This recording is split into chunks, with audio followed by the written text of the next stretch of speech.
Well, on May the 7th, I had open heart surgery, and so the devotions had to stop while I went through a number of setbacks after the surgery that were not related to the heart, but nevertheless kept me in the hospital 15 days. And I'm back at home and feeling much better, thank you. Thank you for those of you that knew what was going on, for all of the prayers that you gave. I certainly could feel those, and I'm sure the nurses and doctors that were working with me can appreciate the prayers as well. Today we're in event 32. It's found in Matthew 19, 1 through 12, and Mark chapter 10, 1 through 12. And it deals with divorce, a very sensitive subject.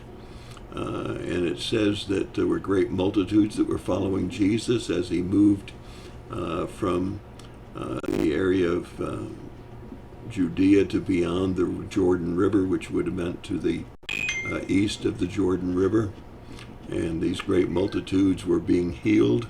And it also tells us in the Mark account that they were also being taught.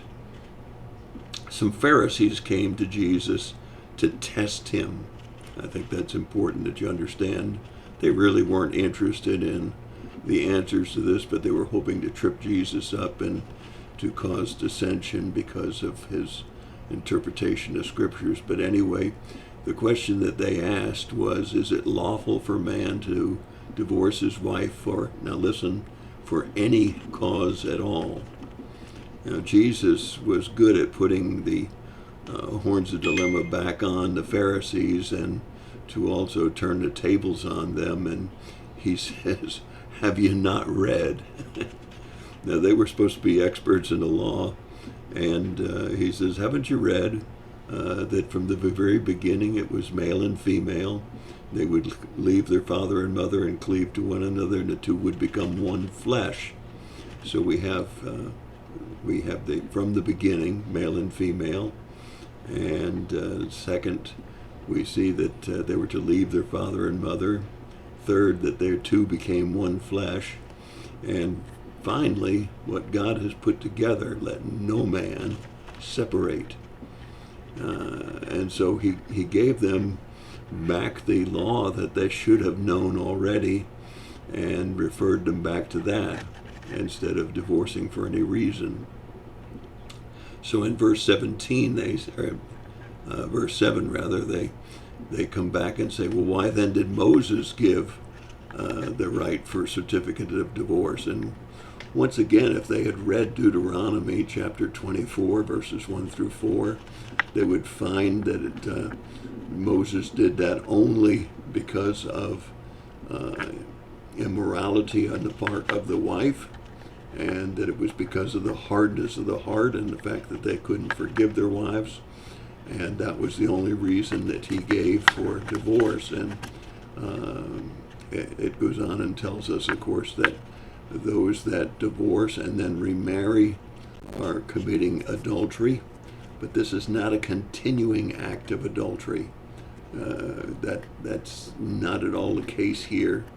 And the disciples, of course, say, well, it'd be better not to marry. And Jesus clearly says, that's fine if you can stand not being married and become a eunuch, but otherwise most men need to have a mate and a wife. So now what do we learn from this? Well, first of all, the laws were totally different. Only men could divorce their wives. Wives couldn't divorce their husbands.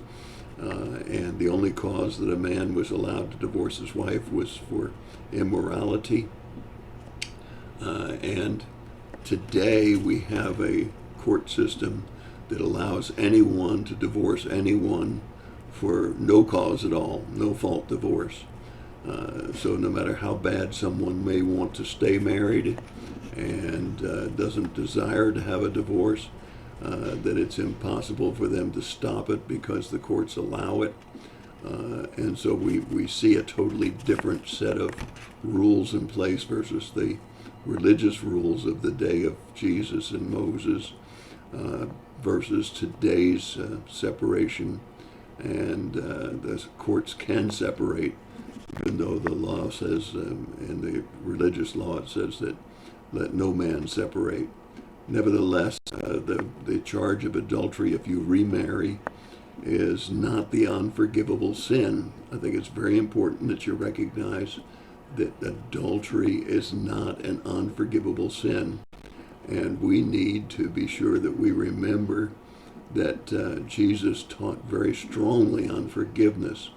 In the church setting, it's important for the church to recognize that when a man and a woman have separated and divorced, that they need to understand the cause. They need to see a track record that the new union that they've entered into as they remarry is one that's stable and one that does not encourage divorce or encourage couples to not work through their differences. But it's not the unforgivable sin. They're fully usable in the church as long as they have a proven track record. And remember that the reason that Moses granted this divorcement was for infidelity and the hardness of man's heart. Now, let's just talk about that for a minute. When we consider who to marry, we need to think about, am I ready to commit myself to stay with this person and to live with this person for the rest of my life? Will the two of us become one flesh? That's why pre-marriage counseling is so very critical for couples. The second thing that we need to remember is that once you enter into that marriage, that although God certainly understands the difficulty of forgiving when somebody is unfaithful and immoral in the relationship, particularly multiple times, that the hardness of the heart prevents that person from staying in the union.